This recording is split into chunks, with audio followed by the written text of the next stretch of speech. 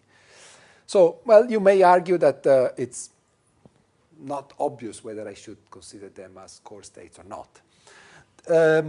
You can put them in, but they will contribute with an even number. So it won't change your considerations about the last valence states, because whatever you do, you're adding even number of electrons. So if it's odd, it remains odd. If it's even, it remains even, right? So yeah, okay. The only difficulty could be if these states were heavily hybridizing or intermixing with the 3D states when you place them in a solid. Of course, in that case, you would have to consider that, well, you have a total of 18 electrons to play with. They are not. I mean, in a number of cases, you can still assume that these are quite localized in terms of atomic states. So they are they clearly form bands that you can identify. These are the bands originating from 3s and 3p, and they are completely filled with 2 and 6. So they're not core states, but they're still localized in terms of bands and completely filled. So they're not particularly harmful. In any case, they contribute with an even number of electrons. So you just need to look at the last one, because all the other ones will be even.